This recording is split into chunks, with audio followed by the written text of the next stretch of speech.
wabarakatuh. Waalaikumsalam warahmatullahi wabarakatuh.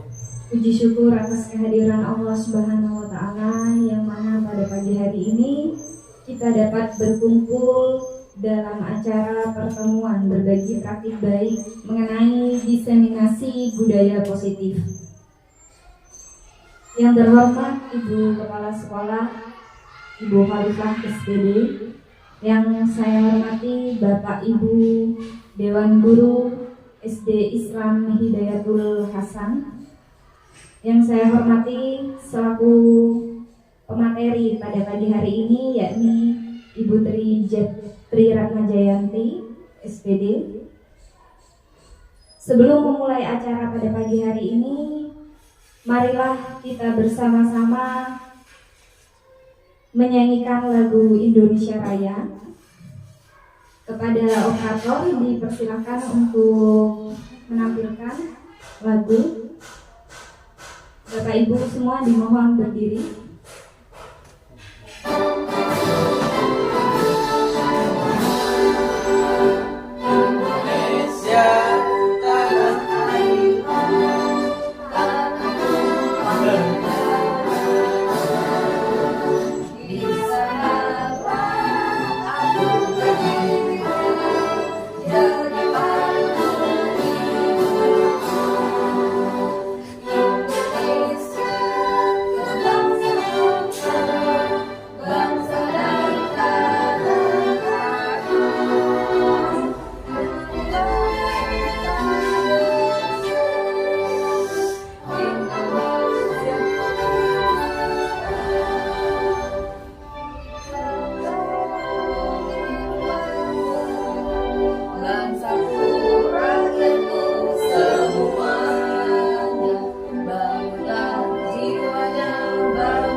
Bapak Ibu silakan duduk kembali. Sebelum memulai acara pada pagi hari ini, marilah kita bersama-sama berdoa supaya acara pada pagi hari ini berjalan dengan lancar dan bermanfaat nantinya bagi kehidupan kita. Amin, amin ya rabbal alamin. Doa pada pagi hari ini dipimpin oleh Bapak Abdul Jalil. Kepada Bapak Abdul Jalil SPD dipersilakan.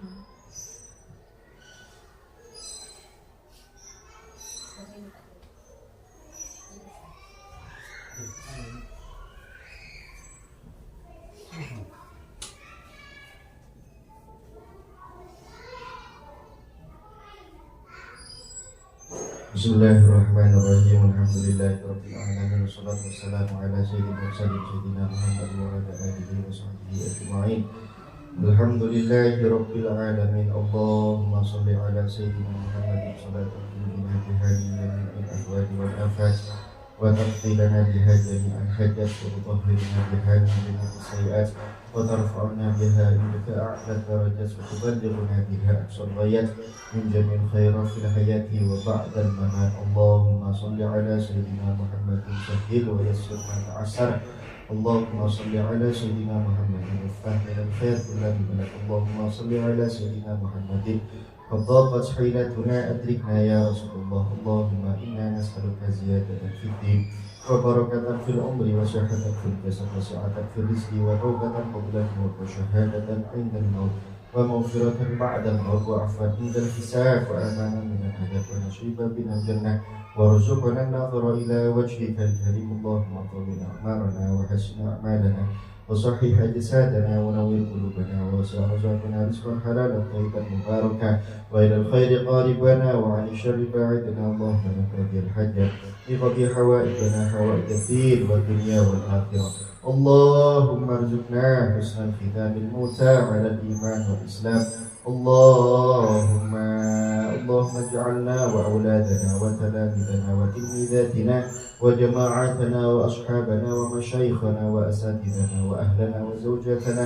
من أهل العلم وأهل الخير ولا تجعلنا وإياهم من أهل الشر والضيق اللهم ارزقنا فهم النبيين وحفظ المرسلين وإلهام الملائكة المقربين اللهم أغننا بالعلم وزينا بالحلم وأكرمنا بالتقوى وجملنا بالعافية يا أرحم الراحمين ربنا آتنا في الدنيا حسنة وفي الآخرة حسنة وقنا عذاب النار سبحان ربك رب العزة عما يصفون وسلام على المرسلين والحمد لله رب العالمين يا ربنا بالهيكل نوران البازي عبد القادر الجيلاني يسر لنا كل الأمور وعافنا من كل هم وبلاء وعن وبشيخنا الحسن ولرحمة وشفق سهل الفاني يسر لنا كل النسر وعافنا من كل شر حاسد فتان لهم الفاتحة أعوذ بالله من الشيطان الرجيم بسم الله الرحمن الرحيم الحمد لله رب العالمين الرحمن الرحيم مالك يوم الدين إياك نعبد وإياك نستعين اهدنا الصراط المستقيم صراط الذين أنعمت عليهم غير المغضوب عليهم ولا الضالين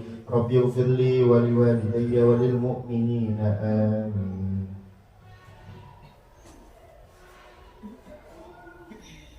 Baik, sebelum melanjutkan acara selanjutnya, izinkan saya selaku pembawa acara membacakan susunan acara pada pagi hari ini. Yang pertama yakni pembukaan, kedua menyanyikan lagu Indonesia Raya, ketiga sambutan kepala sekolah, keempat pemaparan dimensi budaya positif, kelima sesi tanya jawab, keenam pembacaan doa, ketujuh penutup. Mengawali acara selanjutnya yakni sambutan dari Kepala Sekolah SD Islam Hidayatul Hasan kepada Ibu Khalifah SPD. Waktu dan tempat kami persilahkan.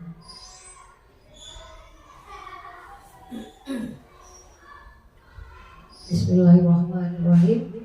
Assalamualaikum warahmatullahi wabarakatuh. Waalaikumsalam warahmatullahi wabarakatuh. Segala puji dan syukur kita tujukan kepada Allah Subhanahu wa Ta'ala yang telah memberikan nikmat iman Islam dan rahmat kepada seluruh makhluknya. Tak lupa pula sholawat dan salam kita haturkan kepada junjungan kita Nabiullah.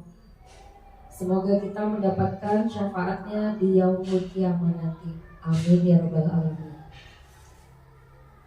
Pada hari ini akan dilaksanakan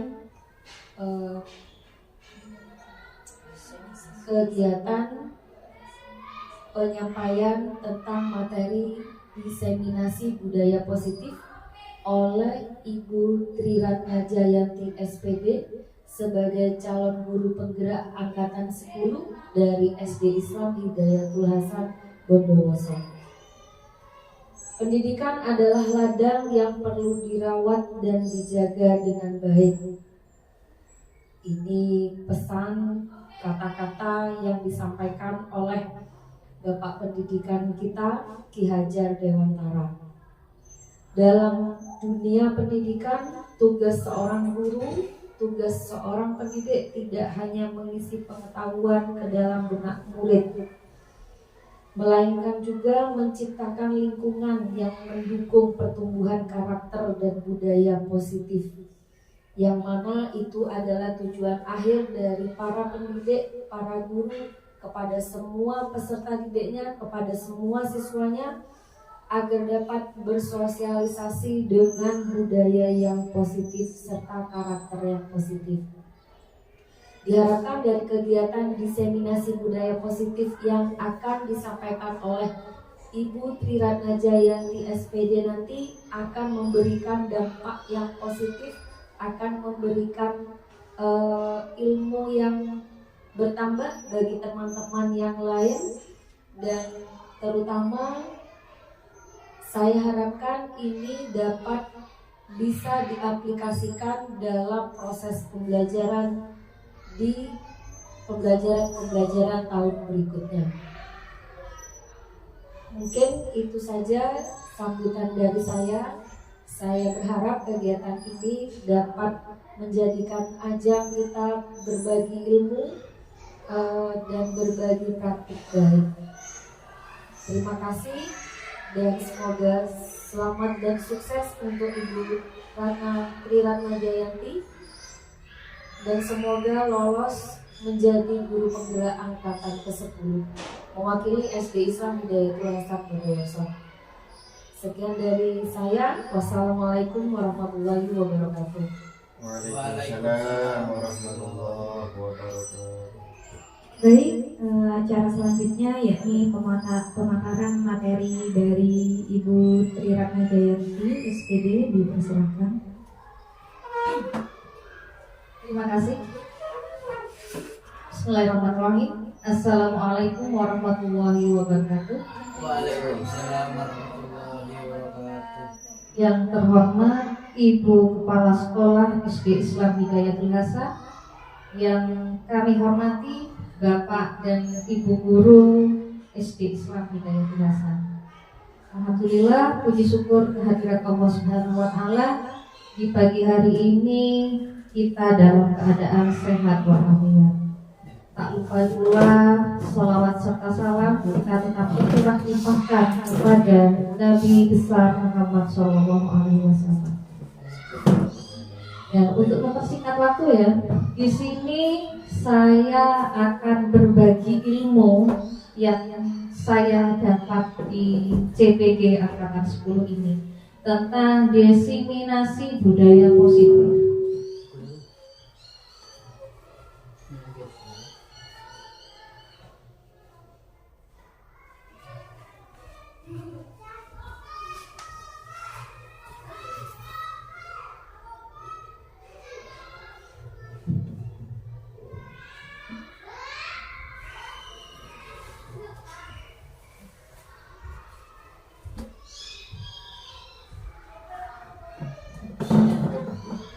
Apakah Anda setuju? Juga pertanyaan ya untuk Bapak Ibu. Apakah Anda setuju jika pemberian hukuman dalam mendisiplinkan murid? Tidak. Ya, enggak. Mari Bu Hai. Baik, seperti yang sebelumnya, sebenarnya saya pernah mendapatkan advice juga dari teman-teman sesama guru ketika KKG. Sebenarnya hukuman itu sebenarnya tidak boleh dilakukan. Hanya saja pada kenyataannya di lapangan itu kan ada beberapa karakter murid yang ketika kita tidak memberikan hukuman, hanya sekedar jangan atau kita berikan pendekatan, terkadang malah menganggap kita itu seolah-olah temannya kan. Nah, di prakteknya saya sendiri itu sebenarnya juga ya tidak selalu ya Bu yang memberikan hukuman, cuman terkadang saja untuk murid, beberapa murid yang terlalu bandelnya itu Masya Allah sudah diberikan teguran. Tentunya kita sebagai guru kan tidak serta-merta langsung memberikan hukuman ya, begitu ya Bapak Ibu. Saya rasa guru-guru di sini juga seperti itu.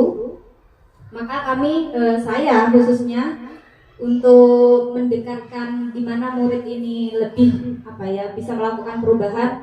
Pertama yang saya lakukan itu saya melakukan pendekatan terlebih dahulu. Saya tanyakan dulu, kenapa sih kok kamu melakukan hal seperti ini? Itu pendekatan yang pertama saya lakukan. Kemudian saya berikan teguran-teguran halus. Ketika saya tahu itu, saya dekati juga wali murid.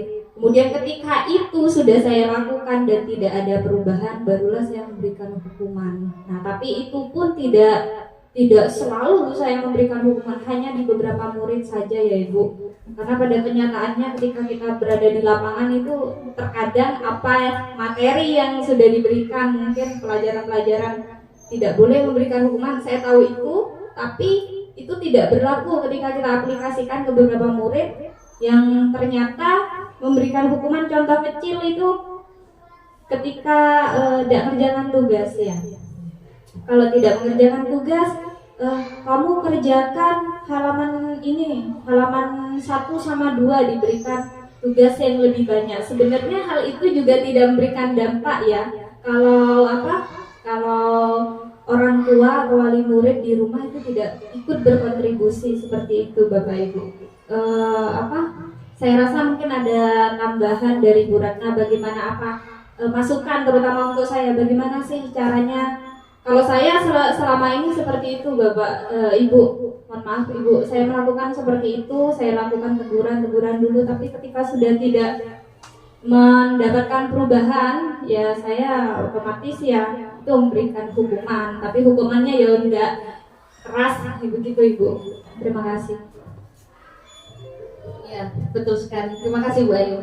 Sebenarnya yang saya pelajari di CGP ini, sebagai seorang guru itu tidak boleh memberi hukuman terhadap muridnya, peserta didik. Karena peserta didik itu menurut Ki Hajar Dewantara, peserta didik ini unik ya, jadi punya kriterianya tersendiri. Untuk hukuman itu memang tidak boleh, karena di saat kita memberi hukuman kepada peserta didik itu akan menjadi memori yang kurang bagus seperti itu. Jadi sebisa mungkin kita sebagai pendidik bisa menghindari yang namanya hukuman untuk peserta didik tersebut, seperti itu. Paham ya? Iya. Tapi ini sekedar sharing ya Bu. Apa ketika kita sebagai guru memberikan hukuman, contohnya ya, ini kita diskusi memberi tugas kayak tadi yang saya sebutkan, apa itu juga termasuk hukuman atau yang dikatakan hukuman, ruang lingkup hukuman di sini apa seperti menjewer, fisik, atau yang seperti saya katakan tadi, apa itu juga termasuk hukuman jika memberi tugas tambahan? Sebenarnya hukuman itu dalam segi verbal ya, maksudnya membentak atau mukul itu juga termasuk hal yang perlu dihindari kita sebagai seorang pendidik.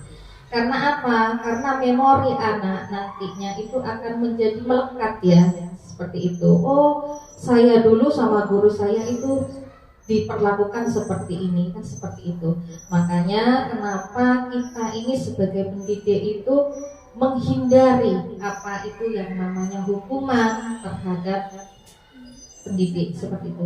Sebenarnya ini ada di posisi kontrol nanti ya, di dalam CGP itu nanti ada yang namanya 5 posisi kontrol kita. Itu nanti di belakang nanti saya akan menjelaskan lebih rincinya seperti itu. Terus untuk pertanyaan yang kedua, pemberian hadiah dapat meningkatkan prestasi murid? Setuju? Setuju. Kenapa? Enggak kalau menurut saya. Mungkin yang lain? Mungkin saya ada alasannya. Ya. Nggak ada? Mungkin Bu Ayu lagi mungkin yang menjawab. Baik, dari saya, ini pemikiran saya sendiri ya. Pemberian hadiah sebenarnya tidak lantas memberikan effort yang lebih bagi murid untuk melakukan sesuatu kontribusi yang positif ya. Karena apa? Karena yang pintar tentunya, yang lebih pintar tentunya akan terus mendapatkan hadiah, sedangkan yang masih tertatih-tatih itu saya rasa akan menurunkan ini ya, rasa percaya dirinya. Itu yang membuat kenapa alasan hadiah dapat meningkatkan prestasi murid. Saya rasa enggak. Saya rasa dukungan lebih, pendekatan, kemudian mungkin pemberian hadiah diganti dengan pemberian semangat ketika apapun itu ya. Ketika anak-anak ini kan setiap anak kan berbeda, Bu. Ada yang pintar di akademik, ada yang pintar di olahraga. Saya rasa mungkin ketika kita melihat anak itu sudah ada perubahan walaupun tidak secara signifikan, butuh adanya namanya tuh contohnya begini Bu, wah pinter ya, kita memuji gitu. Mungkin dari situ yang lebih dapat meningkatkan prestasi gitu Bu. Itu dari saya. Kalau dari segi hadiah saya rasa itu kurang efektif ya, karena tentunya yang mendapat hadiah ini kan pasti kan yang setiap tahunnya itu tentunya yang sudah berprestasi kayak juara 1, juara 2. Nah, sedangkan yang dari bawah merintis itu kan masih pelan-pelan, apalagi ada tingkat anak itu tingkat kemampuannya kan tidak sama begitu Ibu. Iya, benar. Sebenarnya pemberian hadiah ini juga kurang tepat ya. Karena seperti ini, di saat kita memberi hadiah, maka anak itu cuma akan merasa, oh nanti saya belajar ini nanti akan mendapatkan hadiah, seperti itu. Tanpa ada niatan dalam dirinya sendiri ini untuk memperbaiki dalam prestasi tersebut, seperti itu. Jadi perlu dorongan untuk diri kita sebagai seorang pendidik untuk membuat strategi bagaimana untuk meningkatkan prestasi murid tersebut, seperti itu. Terus pertanyaan selanjutnya, guru harus mampu memberi solusi terhadap murid yang bermasalah. Setujukah ini? Setuju. Kalau setuju ya Pak Jalil, bagaimana?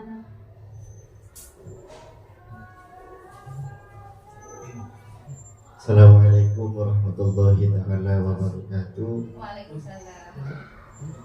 Menurut saya pribadi, itu guru itu memang harus mampu memberikan solusi terhadap murid yang bermasalah. Kenapa? Karena seorang guru kalau di dalam kelas itu sama halnya dengan orang yang diguguh dan ditiru, itu yang pertama. Oleh karena itu seorang guru itu harus mampu melihat personalnya seorang murid satu persatu. Nah, ketika seorang guru sudah memperhatikan satu persatu, dari itu sudah tahu tuh kekurangan dan kelebihan. Kenapa kok harus dituntut tahu? Karena pasti ada permasalahan antar murid itu, baik ada salah satu murid kekurangan ini, baik salah satu murid itu bermasalah ini. Nah, seorang guru itu harus mampu seperti itu, karena ya kembali ke tadi, seorang guru itu sama halnya dengan seseorang yang bertanggung jawab atas muridnya, karena seorang murid itu pasti menirukan tingkah laku guru itu. Itu menurut saya beda.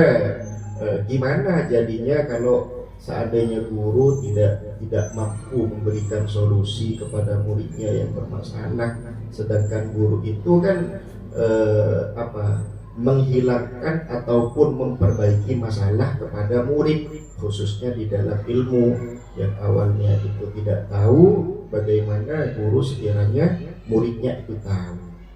Jadi harus menurut saya seperti itu. Kurang lebihnya mohon maaf dan mohon arahan. Iya, jadi memang seharusnya sebagai seorang pendidik itu harus mampu memberikan solusi terhadap muridnya yang bermasalah ya, seperti itu. Terus guru berperan sebagai teman bagi murid, setuju kan? Setuju. Setuju ya. Kenapa Pak Arif? Arif. Seorang guru itu harus bisa berperan sebagai teman, karena murid di sekolah itu menganggap guru sebagai curahan hati, sehingga ketika seorang murid itu mengalami sebuah masalah, entah itu dengan temannya atau ada masalah pribadi, seorang murid itu tidak harus menyimpan masalah itu sendiri, bisa menceritakan ke seorang guru yang bisa dipercayai untuk menyelesaikan masalah, atau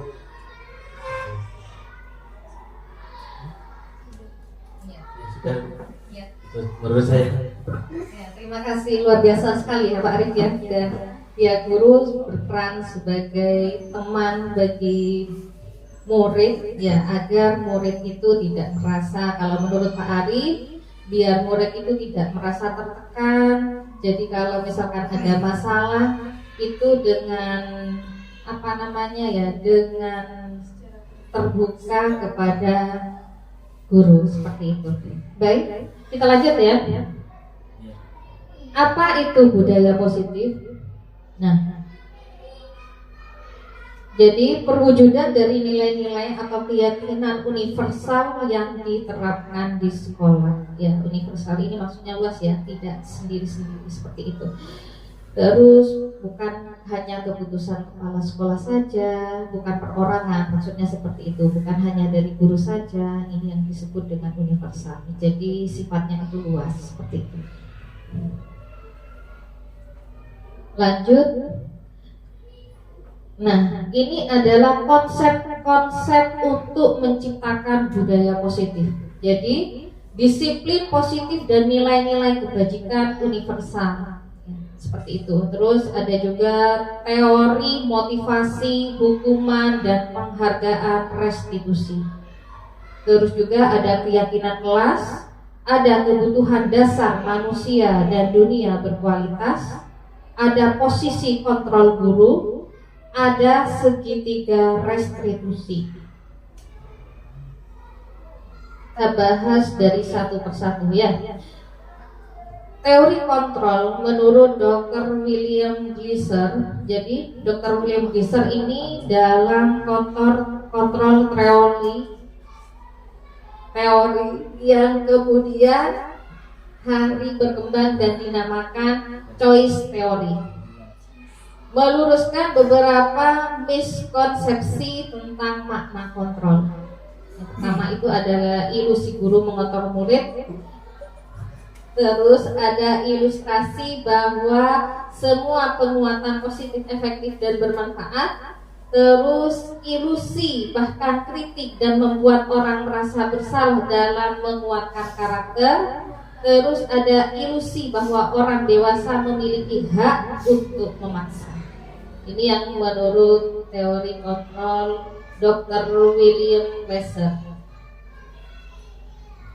Terus bagaimana seorang bisa berubah dari paradigma stimulus atau respon kepada pendekatan teori kontrol? Jadi Stephen R. Covey ya, ini mengatakan bahwa bila kita ingin membuat kemajuan perlahan, sedikit-sedikit ubahlah sikap atau perilaku Anda. Namun bila kita ingin memperbaiki cara-cara utama kita, maka kita perlu mengubah kerangka acuan kita. Ubahlah bagaimana Anda melihat dunia, bagaimana Anda berpikir tentang manusia. Ubahlah paradigma Anda, skema pemahaman dan penjelasan aspek-aspek tertentu tentang realitas.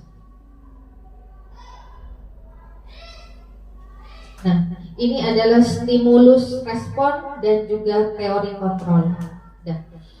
Kalau stimulus respon itu realita atau kebutuhan itu kita itu sama. Sedangkan kalau menurut teori kontrol, realitas atau kebutuhan itu kita berbeda. Terus semua orang melihat hal yang sama. Kalau menurut stimulus respon, kalau teori kontrol, setiap orang memiliki gambaran yang berbeda. Terus kita mencoba mengubah orang agar berpandangan sama dengan kita. Itu kalau menurut stimulus respon. Kalau teori kontrol, semua perilaku memiliki tujuan. Terus orang lain bisa mengontrol kita. Kalau stimulus respon. Kalau teori kontrol, hanya Anda yang bisa mengontrol diri Anda.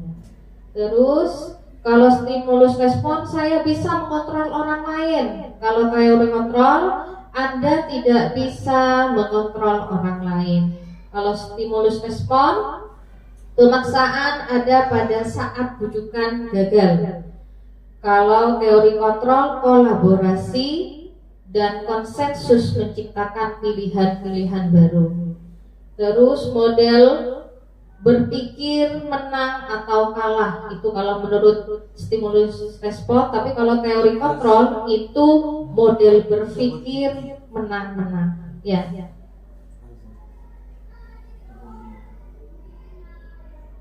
Nah, ini disiplin positif, ya. Disiplin positif ini merupakan salah satu cara untuk penerapan disiplin yang bertujuan untuk menumbuhkan kesadaran serta memberdayakan murid untuk melakukan sesuatu tanpa hadiah, ancaman ataupun hukuman. Ini yang disebut dengan disiplin positif. Benar katanya Bu Ayu, ya. Jadi kita itu, murid itu melakukan sesuatu itu tanpa melakukan pemberian hadiah ataupun ancaman ataupun hukuman, seperti itu. Itu termasuk disiplin positif. Nah, ini nilai-nilai kebajikan universal. Nah, ada profil pelajar Pancasila, ya. Masih tahu semuanya, ya? Masih tahu, ya? Nah, yuk sebelum kita lanjut untuk nilai-nilai kebajikan universal, bagaimana kalau kita speaking dulu tentang proyek profil Pancasila? Yuk. Belajar Pancasila, beriman dan bertakwa pada Tuhan yang Esa, dan berakhlak mulia, berkeninkaan global, gotong royong mandiri, kreatif dan bernalar kritis. Oke, terima kasih. Nah, ini adalah nilai-nilai kebajikan universal. Jadi di dalam profil pelajar Pancasila itu ada 6. Yang pertama, beriman dan bertakwa kepada Tuhan Yang Maha Esa dan berakhlak mulia, serta berkebinekaan global, gotong royong, kreatif, bernalar kritis dan juga mandiri. Oke, lanjut.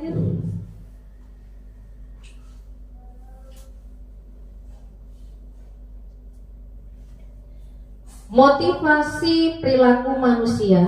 Dian Dosen ini dalam bukunya Restoring School Discipline menyatakan ada 3 motivasi perilaku manusia.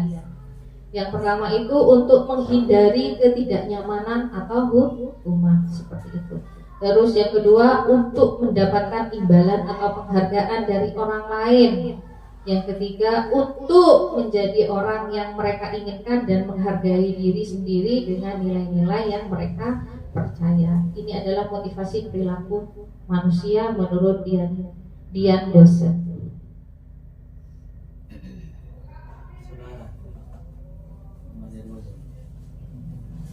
Nah, ini ya, hukuman, konsekuensi dan juga restitusi.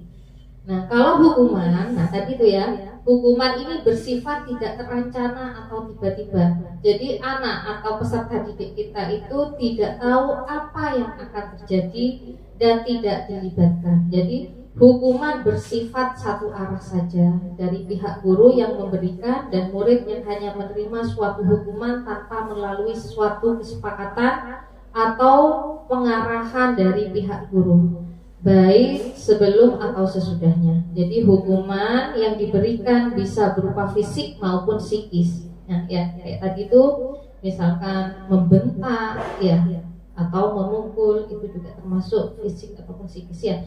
Murid atau anak disakiti oleh suatu perubahan atau kata-kata. Sementara kalau disiplin dalam bentuk konsekuensi sudah terencana atau sudah disepakati, sudah dibahas dan disetujui oleh siswa dan juga guru. Umumnya bentuk-bentuk konsekuensi dibuat oleh pihak guru atau pihak sekolah, dan murid sudah mengetahui sebelumnya konsekuensi yang akan diterima bila ada pelanggaran. Pada konsekuensi murid tetap dibuat tidak nyaman untuk jangka waktu pendek. Jadi konsekuensi biasanya diberikan berdasarkan suatu data yang umumnya dapat diukur. Misalnya setelah 3 kali tugas tidak diselesaikan pada batas waktu yang diberikan, atau murid melakukan kegiatan di luar kegiatan pembelajaran, misalnya mengobrol, maka murid tersebut akan kehilangan waktu untuk bermain dan harus menyelesaikan tugas karena ketertinggalannya. Jadi peraturan dan konsekuensi yang mengikuti ini sudah diketahui sebelumnya oleh murid. Ya, jadi sikap guru di sini senantiasa monitoring murid. Nah, kalau restitusi ini adalah proses untuk menciptakan kondisi bagi murid untuk memperbaiki kesalahan mereka. Jadi sehingga mereka bisa kembali pada kelompok mereka dengan karakter yang lebih kuat. Restitusi juga membantu murid ini berpikir tentang orang seperti apa yang mereka inginkan dan bagaimana mereka harus memperlakukan orang-orang lain, seperti itu.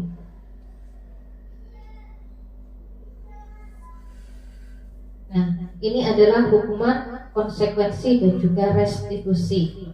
Nah, jadi hukuman ini termasuk dengan identitas gagal. Ya, sedangkan konsekuensi dan restitusi ini termasuk identitas sukses yang disebut juga dengan masuk dengan disiplin, seperti itu. Kalau hukuman sesuatu yang menyakitkan yang harus terjadi, kalau konsekuensi suatu harus terjadi, kalau restitusi ini merupakan pilihan, seperti itu. Terus yang selanjutnya, kalau hukuman tidak nyaman untuk murid atau anak untuk jangka panjang. Kalau konsekuensi tidak nyaman untuk murid atau anak untuk jangka waktu pendek. Kalau restitusi ini menguatkan untuk murid atau anak dalam jangka waktu yang panjang, seperti itu. Terus kalau hukuman korban mendapat keadilan. Nah, kalau di identitas sukses, konsekuensi adalah korban bisa diabaikan. Terus restitusi, korban mendapatkan ganti, seperti itu. Terus kalau hukuman murid atau anak akan tersakiti. Kalau di konsekuensi, murid atau anak dibuat tidak nyaman.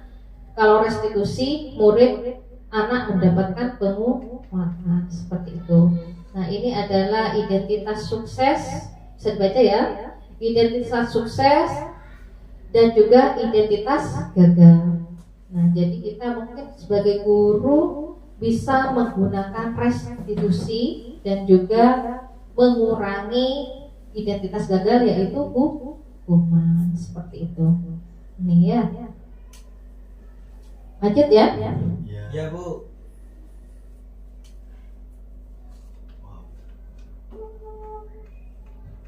Nah, ini adalah hukuman atau konsekuensi. Mencatat 100 kali di dalam buku kalimat, saya tidak akan terlambat lagi karena terlambat ke sekolah. Hukuman atau konsekuensi? Hukuman. Terus lari mengelilingi lapangan basket 2 kali karena terlambat hadir di sekolah. Hukuman apa konsekuensi? Hukuman. Membersihkan coretan dibuatnya di meja tulis. Ya. Terus murid diminta untuk push up 15 kali karena tidak menggunakan masker ke sekolah. Menggantikan kertas tugas teman yang telah dicoret-coret. Konsekuensi. Menggantikan berjemur di lapangan basket pukul 12 siang karena mengobrol dengan teman. Hukuman. Terus murid diminta telanjang kaki sepanjang hari karena tidak menggunakan sepatu warna hitam sesuai peraturan sekolah. Hukuman. Ya. Terus berdiri di depan kelas sambil mengangkat kaki satu karena tidak bisa menjawab pertanyaan. Hukuman. Membersihkan tumpahan air di meja tulis karena kesenggol pada saat belajar. Konsekuensi. Ya. Terus kehilangan 10 menit jam pelajaran untuk mengerjakan tugas karena terlambat datang dan tinggal pelajaran selama 10 menit. Konsekuensi. Konsekuensi apa hukuman? Kehilangan 10 menit. Kehilangan 10 menit jam istirahat untuk mengerjakan Terlambat datang. Ya, konsekuensi. Ya. Duduk di bangku di pinggir lapangan pada jam istirahat, tidak diizinkan bermain oleh guru piket karena mencederai teman saat bermain di lapangan. Konsekuensi. Hukuman. Konsekuensi. Ayo konsekuensi apa hukuman? Konsekuensi. Di pinggir lapangan pada jam. Konsekuensi seharusnya kan dia membantu mengobati, gimana caranya anak itu bisa mengobati yang sudah cedera. Itu kan Iya. juga menyelesaikan masalah. Hukuman. Ya, berarti hukuman apa? Konsekuensi. Hukuman. Hukuman. Lari mengelilingi lapangan basket 2 kali karena terlambat 10 menit untuk pelajaran PJOK. Konsekuensi. Hukuman. Membersihkan WC sekolah karena mematahkan pensil kawannya. Hukuman. Nah, paham dah ya tentang hukuman dan juga konsekuensi. Nih. Dihukum oleh penghargaan. Nah, ini pengaruh jangka pendek dan jangka panjang. Ya. Terus penghargaan tidak efektif, penghargaan merusak hubungan, penghargaan mengurangi ketepatan, penghargaan menurunkan kualitas, penghargaan mematikan kualitas, penghargaan menghukum, motivasi diri dalam diri atau intrinsik.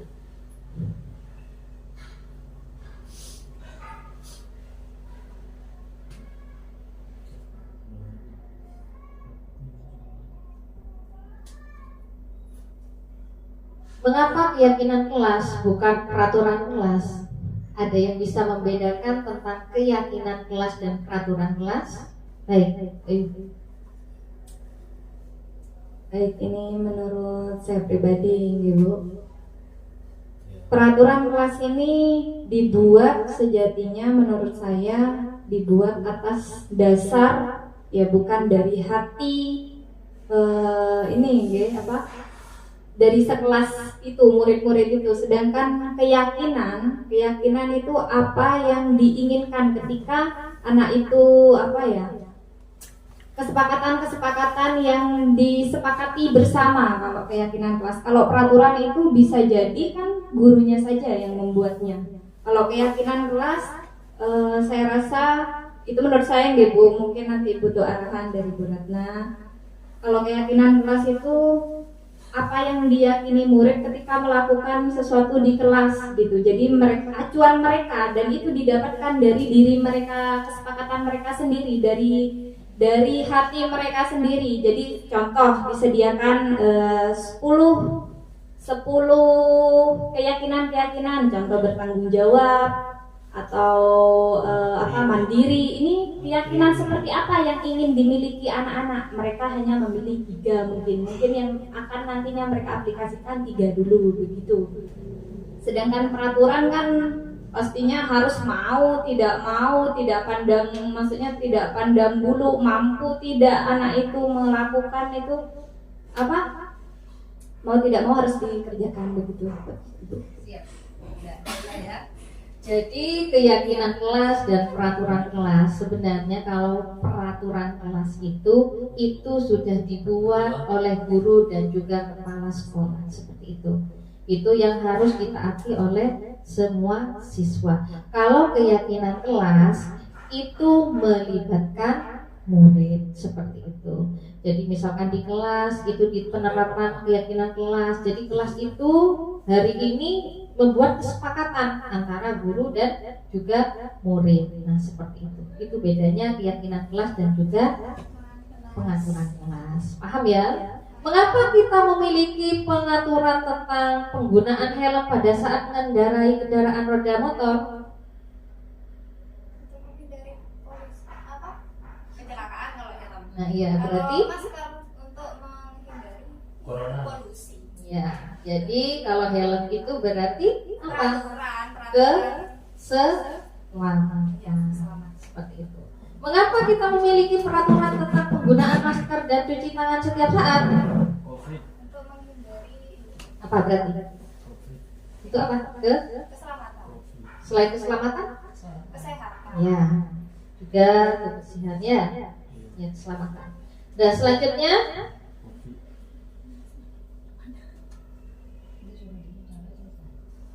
Keyakinan kelas dibuat berdasarkan kesepakatan antar guru dan siswa bersifat universal. Nah, ini yang disebut dengan keyakinan kelas. Jadi itu dibuatnya berdasarkan kesepakatan antara guru dan juga siswa, itu bersifatnya universal, bukan hanya guru saja, bukan hanya murid saja, tapi itu sudah kesepakatan bersama. Seperti itu yang disebut dengan universal.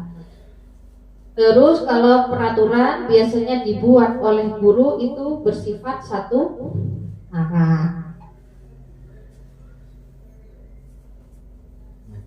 Nah ini lanjut. Prosedur pembentukan keyakinan sekolah atau kelas. Yang pertama itu mempersilahkan warga sekolah untuk bercurah pendapat tentang peraturan yang perlu disepakati di sekolah atau di kelas. Yang kedua, mencatat semua masukan-masukan. Yang ketiga, mengganti kalimat-kalimat dalam bentuk negatif menjadi positif. Contohnya, kalau kalimat negatif ya, jangan berlari di kelas atau koridor, seperti itu. Tapi kalau kalimat positif, berjalanlah di kelas atau koridor, seperti itu. Terus, tinjauan kembali daftar curah pendapat yang sudah dicatat. Contohnya, berjalan di kelas, dengarkan guru, datanglah tepat waktu, berada di bawah satu payung, yaitu keyakinan untuk saling menghormati atau nilai kebajikan atau hormat. Jadi keyakinan inilah yang dimasukkan dalam daftar untuk disepakati. Kegiatan ini juga merupakan pendalaman pemahaman bentuk peraturan keyakinan sekolah atau kelas. Yang kelima, tinjauan ulang keyakinan sekolah atau kelas secara bersama-sama sehingga keyakinan sekolah atau kelas tidak terlalu banyak. Bisa berkisar antara 3 sampai 7 prinsip atau keyakinan. Yang keenam, setelah keyakinan sekolah atau kelas selesai buat, maka semua warga kelas dipersilahkan termasuk guru dan semua warga atau murid. Terus yang selanjutnya, keyakinan sekolah atau kelas selanjutnya bisa diletakkan di dinding kelas atau di tempat yang mudah dilihat oleh semua warga kelas. Ini adalah prosedur pembentukan keyakinan sekolah atau kelas. Iya, Bu.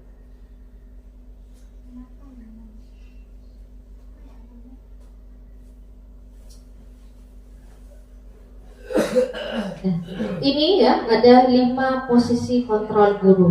Ya, ada 5. Yang pertama itu menghukum, membuat merasa bersalah. Yang ketiga itu teman. Yang keempat itu pemantau. Yang kelima itu manajer. Nah ini ya. Kalau menghukum, seorang penghukum itu bisa menggunakan hukum fisik maupun verbal. Jadi orang-orang yang menjalankan posisi menghukum senantiasa mengatakan bahwa sekolah memerlukan sistem atau alat yang dapat lebih menekan murid lebih dalam lagi. Jadi guru-guru yang menerapkan posisi menghukum akan berkata, patuhi aturan saya atau awas, kan seperti itu. Awas ya, itu juga termasuk penghukum. Nah, kalau pembuat merasa bersalah, ini pada posisi ini biasanya guru akan bersuara lebih lembut. Nah, pembuat merasa bersalah ini akan menggunakan keheningan yang membuat orang lain merasa tidak nyaman, bersalah atau bersedih, rendah diri. Jadi kata-kata yang dikeluarkan itu dengan lembut. Contohnya, ibu sangat kecewa sekali dengan kamu. Nah, itu juga merasa membuat bersalah. Ya, seperti itu. Terus kalau teman, jadi guru pada posisi ini tidak akan menyakiti murid, namun akan tetap berusaha mengontrol murid melalui persuasi. Jadi posisi teman pada guru bisa negatif ataupun positif. Jadi positif di sini berupa hubungan baik yang terjalin antara guru dan murid. Guru di posisi teman menggunakan hubungan baik dan juga humor untuk mempengaruhi seseorang.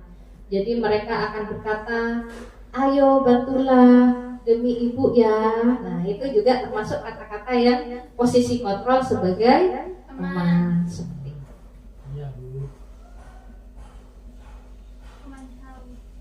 Nah kalau posisi kontrol yang Pemantau ini memantau berarti mengawasi. Jadi pada saat kita mengawasi, kita bertanggung jawab atas perilaku orang-orang kita awasi.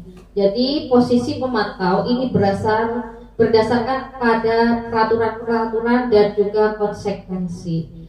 Jadi dalam menggunakan sanksi atau konsekuensi, kita dapat memisahkan hubungan pribadi kita dengan murid sebagai seseorang yang menjalankan posisi pemantau. Jadi pertama pertanyaan yang diajukan sebagai pemantau yaitu peraturannya apa, seperti itu. Biasanya kemudian kan itu pertanyaannya.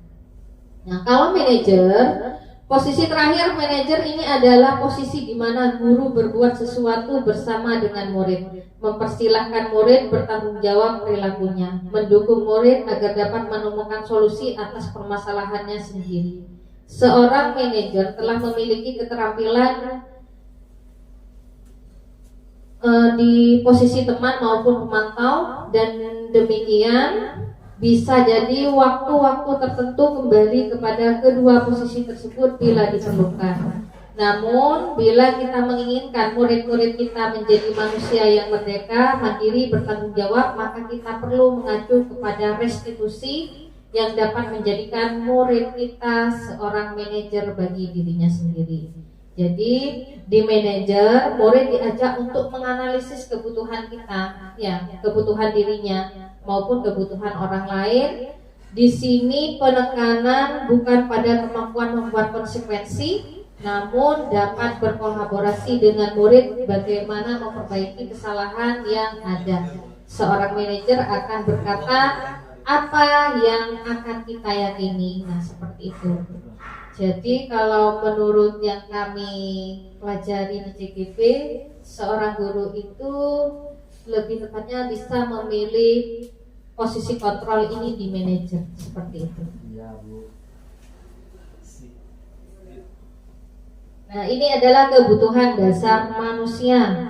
Nah, ada kebutuhan dasar manusia. Yang pertama itu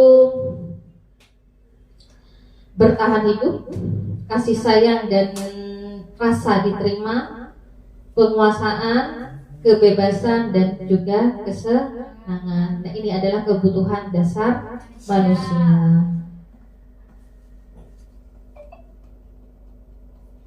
Aku senang main kejar-kejaran dengan ibu guru. Seru. Ibu kejar aku karena ibu guru sayang aku.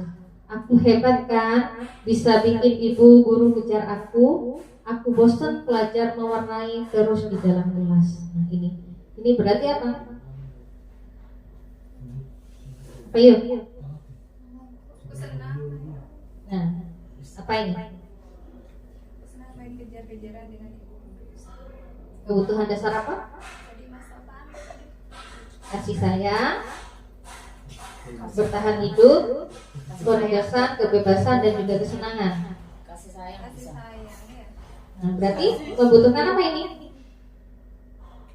Kasih sayang. Seperti itu.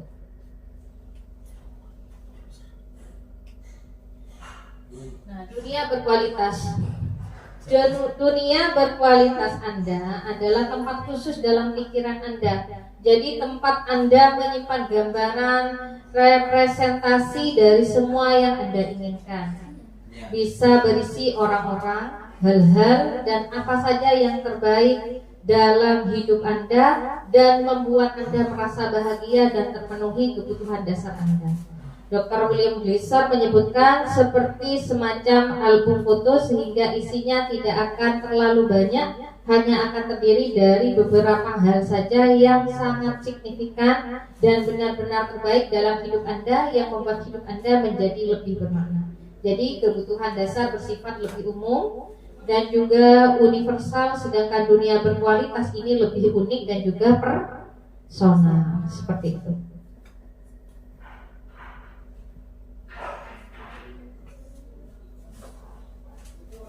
Nah, ini siapa orang-orang yang paling penting dalam hidup Anda? Ini masuk dunia berkualitas, Pak yuk.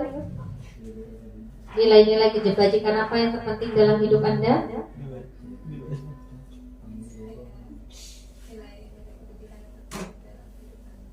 Orang tua. Kalau siapakah orang yang yang paling penting dalam hidup Anda itu Orang tua. menurut saya Pak. orang tua dan guru. Iya, siap. Kalau Anda menjadi orang yang ideal, karakter atau sifat apa yang Anda paling inginkan pada diri Anda? Yang bertanggung jawab dan Menurut saya, jika saya menjadi orang yang ideal, karakter atau sifat yang paling saya inginkan yaitu bertanggung jawab dan mandiri. Mau saya ini ya, alasannya kenapa saya ingin menjadi orang yang bertanggung jawab. Jadi ketika kita sudah bertanggung jawab tidak hanya untuk diri kita sendiri ya, tapi orang lain juga. Ketika kita menjadi orang yang bertanggung jawab, tentunya kan hal-hal positif lainnya itu mengikuti. Dan jika kita sudah mandiri, tentunya kita tidak akan merepotkan orang lain. Tuh. Siap. Oke, lanjut ya. Udah paham ya? Nah, ini adalah segitiga restitusi. Nah, dalam segitiga restitusi ini ada validasi tindakan yang salah, terus menstabilkan identitas dan menanyakan keyakinan. Ya. Kalau kalau menstabilkan identitas, setiap orang pasti pernah melakukan kesalahan, atau kami bukan satu-satunya yang pernah melakukan ini. Nah, seperti itu. Itu ya kalau menstabilkan identitas. Kalau validasi tindakan yang salah, kamu tentu punya alasan mengapa melakukan itu, atau apakah cara yang lebih efektif untuk mendapatkan apa yang kamu butuhkan. Seperti itu. Terus kalau menanyakan keyakinan, itu keyakinan kelas apa yang telah kita sepakati, atau kamu ingin menjadi orang yang seperti apa, seperti itu. Iya. Loh, mau enggak?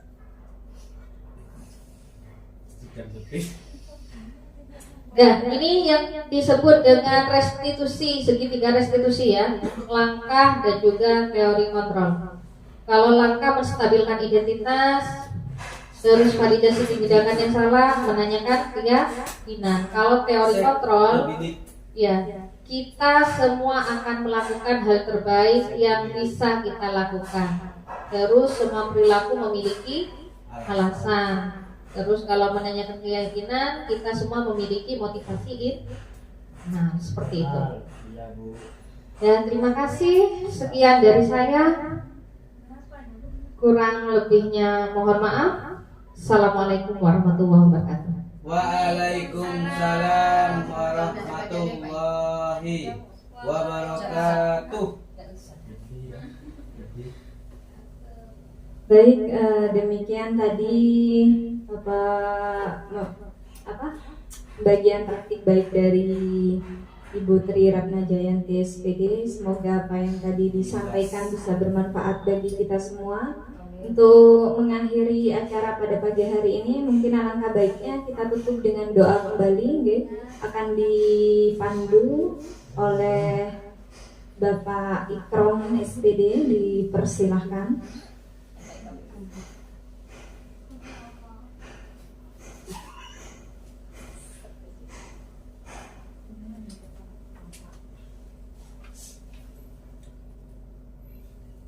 Bismillahirrahmanirrahim. Alhamdulillahirabbil alamin. Sayyidina Muhammadin wa ala alihi washabbihi ajmain. Alhamdulillahirabbil alamin.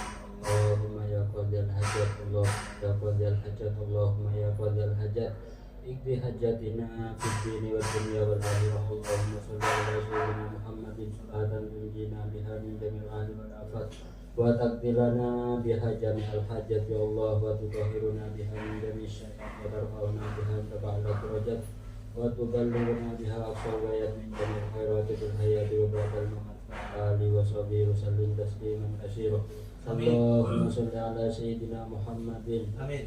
Qadda qasilatina adrikni ya Rasulullah, adrikni ya Rasulullah, adrikni ya Rasulullah. Rabbana la tuzigh qulubana ba'da idh hadaytana wa hab lana min azwajina wa dhurriyyatina qurrata a'yun waj'alna lil muttaqina imama. Rabbana atina fid dunya hasanah wa fil akhirati hasanah wa qina adzabannar. Subhana rabbika rabbil izzati amma yasifun wa salamun alal mursalin walhamdulillahi rabbil alamin. Hurmatil Fatihah. A'udzu billahi minasyaitonir rajim. Bismillahirrahmanirrahim. Alhamdulillahirabbil alamin arrahmanir rahim maliki yaumiddin. Iyyaka na'budu wa iyyaka nasta'in. Bismillahirrahmanirrahim. Alladzina an'amta 'alaihim ghairil maghdubi 'alaihim waladdallin. Demikianlah acara pada pagi hari ini. Terima kasih kepada seluruh dewan guru, Bapak Ibu yang sudah hadir dalam acara pada pagi hari ini dan juga kepala sekolah. Terima kasih. Semoga Ibu Tri Ratna Jayanti dalam menjalani pendidikan di guru penggerak ini lancar ya dan Amin. lolos. Amin amin. Kami selaku guru hanya bisa membantu mendoakan. Saya akhiri, apabila ada tutur kata atau tindakan saya selaku pembawa acara yang kurang berkenan, mohon maaf. Wassalamualaikum warahmatullahi wabarakatuh. Waalaikumsalam warahmatullahi